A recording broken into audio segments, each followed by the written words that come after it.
Hello everyone, welcome back to Nepal online school. तपाईँहरूलाई Nepal online स्कुलमा पुनः स्वागत छ। हामी पढ्दै थियौँ नि होइन, पढ्दा कहाँ पुगेको थियौँ त? डेरिभेटिभ्स भन्ने च्याप्टरमा पुगेको थियौँ। यो चाहिँ के को फेरि डेरिभेटिभ्स नि 11, 12 कता कता छ।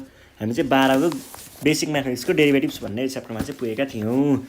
अब हामी त्यसैलाई नै कन्टिन्यू गर्छौँ, हामी त्यही पढ्छौँ। हामी के सम्म पुगेको थियौँ भन्दाखेरि हामीले चाहिँ यस्तो क्वेसनहरू चाहिँ पहिला सल्भ गरिसकेको छौँ। क्वेसन नम्बर 11 सम्म पुगेको छौँ है। तपाईँहरूको 9.2 एक्सर्साइजको क्वेसन नम्बर 11 सम्म पुगेका थियौँ र हामी चाहिँ त्यसैलाई कन्टिन्यू गर्दै हामी सीमा पुगेको छौँ। 11 को बी सकेको थियो, सीदेखि आज सुरु गर्छौँ है त। ल, क्वेसन चाहिँ दिएको छ यस्तो भनेर हामीले सुरुमा के गर्छौँ त्यसलाई सल्भ गर्नको लागि differentiating both side with respect to x भनेर लेख्नुपर्छ। त्यस पछाडि यहाँनिर के आयो त? डिएक्स आयो, यतापट्टि पनि डिएक्स आयो, यहाँ डी आयो, यहाँ डी आयो डिफ्रेन्सिएटिङ गरेर। अब चाहिँ यो यहाँ प्लस छ नि त, हामीले यो यति भागलाई डिभाइड गर्न सक्छौँ। यसलाई यतापट्टि पनि र यहाँ पनि गरेर गर्दाखेरि यहाँ डी डिएक्स आयो, यहाँ डी डिएक्स आयो, यसको भ्यालु त 0 हो, यो भयो। अब चाहिँ के हुने भयो भन्दाखेरि e⁻sin x छ भनेपछि पहिला सुरुमा e⁻sin x राख्यौँ। अब यो भागलाई डाइरेक्ट डिफ्रेन्सिएट गर्न मिल्दैन नि त। यति भागले हामीले u मान्यौँ भने हामीले तलपट्टि पनि du लेख्नुपर्ने हुन्छ चेन रुल लगाएर। किन हामीले du लेख्नुपर्ने हुन्छ त भन्दाखेरि अब जस्तै यो कुरा चाहिँ म यतापट्टि बुझाइदिन्छु अनि सबैलाई त्यस्तै हो है भन्छु। sin x लाई u सपोज गऱ्यौँ भने तलपट्टि dx छ। अब यो u को फर्ममा छ, डिफ्रेन्सिएट चाहिँ y ले गर्ने रे, मिल्छ त? मिल्दैन। त्यसो भएपछि यता u भएपछि differentiate with respect to u नै गर्नुपर्छ। अब यहाँ यो u थपेर यतिकै थप्न पाइन्छ त? पाइन्न नि, त्यो भएर माथि राखिन्छ। अनि बाँकी के रह्यो? dx बाँकी रह्यो। यो dx यसरी हामीले लेखेको हो, त्यसरी हामीले योग बनायौँ। त्यसै गरी यतापट्टि चाहिँ e sin y छ। साइन यहाँ तलपट्टि sin y आउनुको कारण चाहिँ त्यही हो। अब यहाँ sin y यतिकै राख्न पाइन्छ त? पाइँदैन, त्यही भएर यहाँनिर आयो। बाँकी के रहेको थियो? dx रहेको थियो, यहाँनिर आयो। अब e⁻sin x को डेरिभेटिभ यो हो, अनि यसको डेरिभेटिभ चाहिँ यो हो, यो भयो। प्लस प्लस नै छ, यति पुरैको डेरिभेटिभ भनेको यो भयो। र अब फेरि d sin y छ अनि dx छ, एक्समा छ, डेरिभेटिभ चाहिँ y लाई गर्नु भन्छ। y लाई अब एक्सको रेस्पेक्टमा डिफ्रेन्सिएट गर्न मिल्छ त? मिल्दैन नि त। त्यही भएर हामीले के गर्छौँ? d sin y by differentiating with respect to y times dy by dx। यो किन गरेको भन्दा तल dy राखेपछि माथि पनि राख्नु पर्यो। माथि राखेपछि बाँकी रहेको यो थियो, यो चाहिँ यहाँबाट आएको हो। त्यसरी हामीले यो निकाल्यौँ। अब चाहिँ के गर्छौँ भन्दा यो कुरा यही भयो, यो पनि यही भयो, यो पनि यही भयो। यसको भ्यालु भनेको यो आउँछ cos y, र यो बाँकी भएको कुरा यो भयो। अब चाहिँ के हुने भयो त भन्दाखेरि नि, कता गयो यहाँ त? इक्वल्स टु देख्दिनँ त म त। इक्वल्स टु 0 0 छ। यहाँनिर चाहिँ dy बाई dx छ। अब यो भागलाई चाहिँ हामीले के गर्छौँ त? यता अगाडि लग्छौँ। यो भाग आयो यहाँ नेगेटिभ भएर यहाँनिर आयो, अनि यो भाग त यहीँनिर छँदैछ।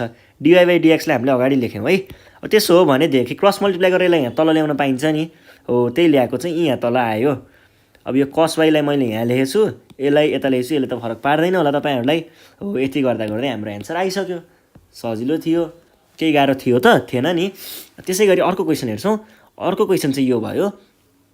यो क्वेसनमा चाहिँ के छ भन्नुहुन्छ भने सुरुमै हामी taking log on both side गर्छौँ, किन भन्दा यिनीहरूको दुइटैको पावरमा छ। यहाँ पनि पावर छ, यहाँ पनि पावर छ, त्यही भएर taking log on both side गर्दा यस्तो हुन्छ। अब तपाईँहरूलाई थाहा छ नि, लग a⁻x भनेको के हुन्छ? x log a हुन्छ होइन?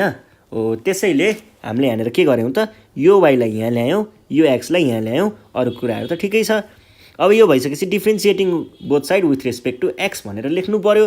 त्यो गर्दाखेरि यहाँनिर डिफ्रेन्सिएटिङको कुराहरू आइसक्यो, dx र ddx। अरू कुराहरू त त्यही नै हो, यो दुइटा। अब यसलाई फेरि हामीले यहाँनिर चेन्ज गऱ्यौँ कस्तो फर्ममा? dub बाई dx को फर्ममा थियो। यो भनेको के हो त?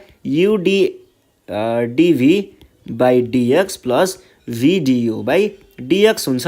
हो, त्यसैले अगाडिको y आयो यहाँ, पछाडिको x आयो यहाँ log x, अगाडिको y गयो यतापट्टि डिफ्रेन्सिएट हुन, अनि यो आयो यहाँ। त्यसै गरी यसको पनि अगाडिको x आयो यहाँ, पछाडिको यहाँ आयो, यो x यतापट्टि डिफ्रेन्सिएट हुन गयो, र यो y log y यहाँनिर आयो। अब यति भागको के हुने भयो त यतिको भनेको फर्म भनेको 1/x हुन्छ फर्मुला लगाउँदा 1/x यहाँनिर आयो। त्यसै गरी अब यतापट्टिको कुरा गर्नु पर्दाखेरि यहाँनिर त केही पनि छैन सिधै यही नै भयो। त्यसै गरी यतापट्टिको कुरा गर्नु पर्दाखेरि d log y/dx भनेर भनेको छ। अब यो त y को फर्ममा छ यसलाई हामी डाइरेक्ट डिफरेन्सिएट गर्न मिल्छ नि त x को फर्ममा डिफरेन्सिएट गर्न मिल्छ त मिल्दैन नि त। त्यसो भएपछि हामीले के गर्छौँ d log y तलपट्टि differentiate with respect to y नै गर्छौँ। अब यहाँ y यतिकै थप्न पाइन्छ त फेरि पाइँदैन। त्यसो भएपछि माथि पनि राख्नु पर्यो। माथि राखिसके पछाडि बाँकी रह्यो dx हो dx लेख्यौँ। अब यतिको भ्यालु भनेको त 1/y हो टाइम्स dy/dx त छँदैछ हो। यो कुरालाई हामीले यहाँनिर लेख्यौँ होइन x थियो यसको भ्यालु 1/y टाइम्स dy/dx आएको थियो त्यसलाई हामीले यहाँ लेख्यौँ। अब यतापट्टिबाट यसको भ्यालु 1 हुन्छ बाँकी कुरा त यही नै हो। यो भइसके पछाडि अब के गर्छौँ भन्दा यहाँनिरको यो dx र यो dx dy/dx यो dy/dx ले एकै ठाउँमा लग्छौँ। यसलाई के गरौँ भन्दाखेरि यसलाई यता लगाउँ यसलाई यता लगाउँ गर्दाखेरि के भयो त यो dy यो यहाँ आयो अनि यो भाग चाहिँ दिस पोर्सन आयो यतापट्टि यहाँ आयो र यो चाहिँ यहाँ तल आयो यो चाहिँ घुमेर यता तल आयो। अब यति दुईटाको लागि कमन लिन मिल्छ कमन लियौँ अरू कुराहरू त यही भइहाल्यो यतापट्टिको त यस्तै नै छ झन्। अब त्यसो भए dy/dx भनेको क्रस मल्टिप्लाई गरेर तल आउँछ। यसलाई हामीले अझै के पनि लेख्न सक्छौँ भन्दाखेरि इजिकल्स टु x यो एलसिएम लिएको है x x log y minus y/x whole divided by y log x minus x/y गर्न सक्छौँ जुन भनेको के पनि हुन्छ त भन्दाखेरि रेसिप्रोकल गर्दाखेरि x log y भनेको y to the power x minus y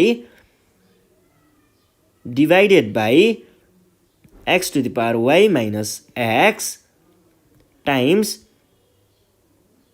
होइन नि यहाँ तल x मात्रै हुन्छ x यो गयो माथि y बाई यहाँ तलको भाग चाहिँ के छ x to the power y minus x नै छ।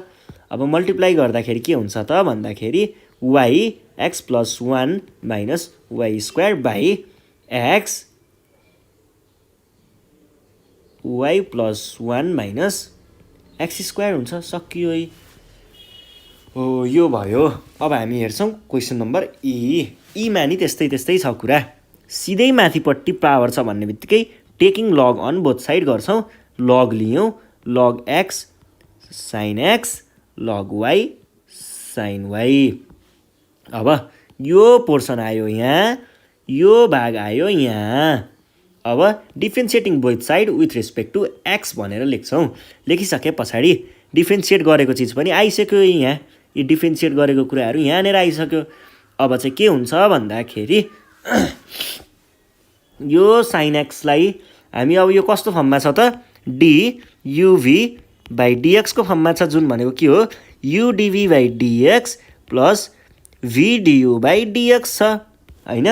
अब यो साइन आयो यहाँ यो लग गयो यहाँ यो साइन आयो यहाँ यो लग गयो यहाँ हो। यति भइसके पछाडि यतापट्टि पनि त्यस्तै कुरा छ यो साइन आयो यहाँ यो साइन गयो यहाँ पनि यो लगायो यहाँ यो लगायो यहाँ पनि।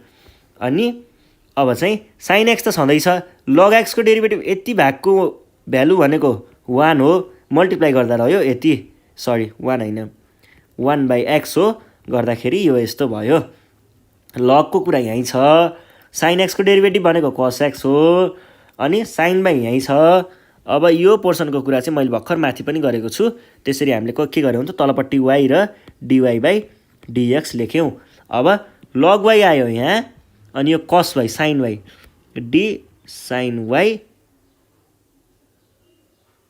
बाई dy dx थियो सुरुमा dx थियो यो dx हुने बित्तिकै हामीले अब यहाँ y दिएको छ यहाँ x को विथ रेस्पेक्ट टु x मा डेरिभेटिभ गर्न पाइन्छ त पाइँदैन नि भनेपछि के गर्नु पर्यो त d sine y differentiate with respect to y times यहाँनिर y राखेको भएर माथि पनि y dy तलपट्टि x dx।